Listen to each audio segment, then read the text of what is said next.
જો તમે અમદાવાદમાં તમારું પોતાનું ઘર લેવા માટે ઈચ્છતા હોવ તો હવે જરા સાવધાન થઈ જજો, કારણ કે તમે જ્યાં ઘર લેવાનું નક્કી કર્યું છે તે સ્કીમ વિશે પહેલા કેટલીક માહિતી લેવી જરૂરી છે, નહીં તો તમારા પરસેવાની કમાણી તો ગુમાવવી જ પડશે અને ઘર પણ નહીં મળે। અમદાવાદના સાઉથ બોપલની ઘટના તમને જણાવીએ, જ્યાં બિલ્ડર 200 થી વધુ લોકોના કરોડોનું ફુલેકું કરીને રફુચક્કર થઈ ગયો છે।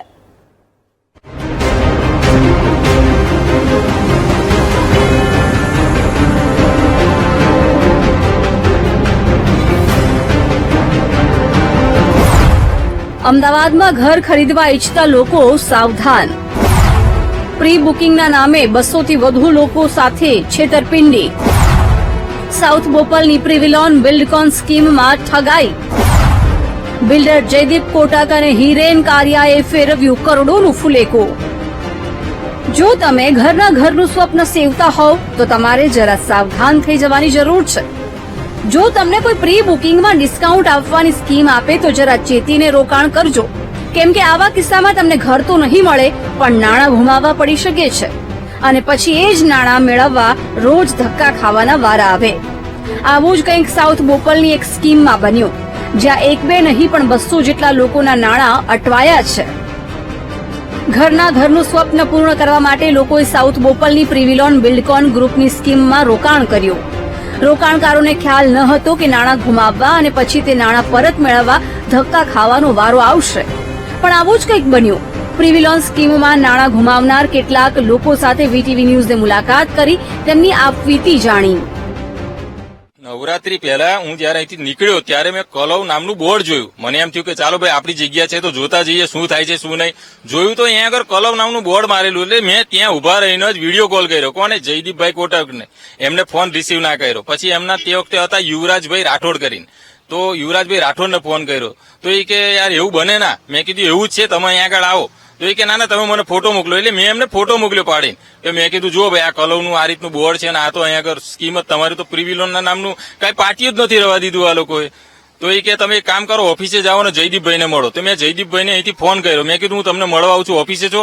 તો એ કે ના હું ઓફિસે હાજર નથી। તો એ કે જે કઈ હોય ને એ તમે મને ફોટો મોકલો। ફોટો મોકલ્યો તો એમને તરત રિપ્લાય આપ્યો કે આ 1-2 દિવસમાં થઈ જશે। વાતચીત ચાલુ છે। આ વાત ક્યારની હતી? નવરાત્રી પહેલાની। પછી એમને શું કર્યું, હું ઓફિસે ગયો તો એમને મને કીધું કે આ છે ને અમારા બિલ્ડર સાથે વાતચીત ચાલુ છે અને આનું નિરાકરણ બહુ જ જલ્દી આવી જશે, તમે ચિંતા ના કરો। મારી પાસે ટોટલ રેકોર્ડ છે, એમના ફોન કોલના રેકોર્ડ છે અને એમને મેં જે ફોટા મોકલ્યા એના બી રેકોર્ડ છે મારી પાસે। તો ભાઈ આ તમે મારી પાસે તો સબૂત રહેવું છે ને, મેં તો પૈસા આપ્યા છે અને કઈ રીતે પૈસા આપ્યા તો જેને આપ્યા એને ખબર હોય। વીટીવીના માધ્યમ દ્વારા તંત્રને એક જ રિક્વેસ્ટ છે કે મારા જેવા બીજા ઘણા બધા લોકો છે, આઈ થિંક 100 થી 150 લોકો એવા છે જેમણે આ સ્કીમમાં આ પ્રોજેક્ટમાં પ્રી લોન્ચ બુકિંગના નામે રોકાણ કરેલ છે, તે બધાને ન્યાય મળે, એમના પૈસા પાછા મળે। રોકાણ કરવામાં મોટા ભાગના નોકરિયાત વર્ગ અને ભાડાના મકાનમાં રહેનારા લોકો છે, તો કેટલાકે તો જમા પૂંજી ઘર ખરીદવામાં કાઢી નાખી, એફડી તોડાવી અને એકે તો દાગીના ગીરવે મૂકી રોકાણ કર્યું। પણ જ્યારે તેમને ખબર પડી કે તેમની સાથે પ્રી બુકિંગના નામે છેતરપિંડી થઈ છે તો તેમના પગ નીચેથી જમીન ખસી ગઈ। બુકિંગ કરાવેલું હતું એ ટાઈમે બિલ્ડરો દ્વારા એવી અમને વસ્તુ કહેવામાં આવેલી હતી કે રેરા છે એ દિવાળી સુધીમાં મળી જશે અને દિવાળી સુધીમાં આપણું કામ સ્ટાર્ટ થઈ જવાનું છે। હવે દિવાળી આવતા ત્યાં કઈ જ અપડેટ ન મળતા કસ્ટમરોએ તેમનું ફોલોઅપ લીધા અને ઘણી બધી લોકો ઓફિસે બી ત્યાં ગયા હતા, પણ એમનું જે ખોટા વાયદા હતા એ દરેક યુઝર્સને પોતાના ખોટા વાયદા ઉપર રમાડી રહ્યા હતા। અને જયારે આ બધી વસ્તુ બધા લોકોની સામે આવી ત્યારે અમે લોકોએ ઓફિસમાં અને અહીંયા સાઉથ બોપલની જે એની સ્કીમની સાઇટ હતી ત્યાં બી લોકો આવ્યા। તો અત્યારે તમે દેખી શકો બધી વસ્તુ બંધ કરી દીધી છે। લોકોએ મતલબ એના જે કઈ બોર્ડ બેનર્સ ને જે બી હતું એ બધું ઉતરી ગયું છે અને લોકો અત્યારે બિલ્ડરને ફોન કરે છે તો બિલ્ડર કોઈને આન્સર આપવા રેડી નથી અત્યારે। અહીંયા જે બધા બ્રોકરો હતા એમાં મારા એક મિત્ર હતા, એમને એવું કીધું કે આ બધું ફ્રોડ છે અને આ લોકો લેભાગુ તત્વો છે, માટે તમે આમાંથી નીકળી જાઓ। તો મેં કહ્યું મને મારા પૈસા પાછા આપી દો, કેમ કે મેં મારા વાઇફના દાગીના આઈડીબીઆઈ બેંકમાં ગીરવે મૂકીને હું પૈસા લાવ્યો છું 6,51,000। એટલે મેં કહ્યું મારે વ્યાજ ભરવાની હવે ત્રેવડ નથી રહી, તો મને મારું ભંડ ભંડોળ પાછું આપો. તો કે સારું કે મને કે તમે ઓફિસે આવો. ઓફિસે જઈને મને એવું કીધું એક ફોર્મ ભરવું પડશે તો 45 દિવસમાં પૈસા મળશે. 45 દિવસ પછી ગયો તો કે મારે આમ છે મારે તેમ છે અત્યારે બહુ તકલીફ છે થોડોક ટાઈમ થઈ જાઓ.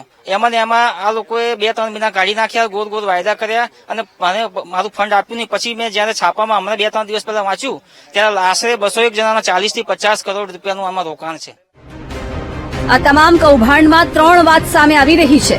કોઈ કહી રહ્યું છે કે ખેડૂત અને બિલ્ડર વચ્ચે ડીલ ન થતા સમસ્યા સર્જાઈ છે, તો બીજી વાત એવી છે કે રેરામાંથી નંબર નથી મળ્યો અને ત્રીજી વાત બિલ્ડરમાં વિખવાદની છે.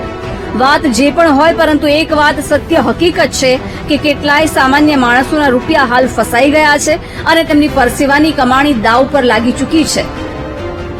Bureau report, VTV news. આજકાલ લોકો કૌભાંડ કરવામાં જાણે કે માહેર થઈ ગયા હોય તેમ લાગે છે. પોતાને તો મહેનત કરીને રૂપિયા નથી કમાવા, પણ જે લોકો પરસેવો પાડીને રૂપિયા કમાય છે તે લોકોના રૂપિયા છીનવવા માટે આવા કૌભાંડો કરે છે.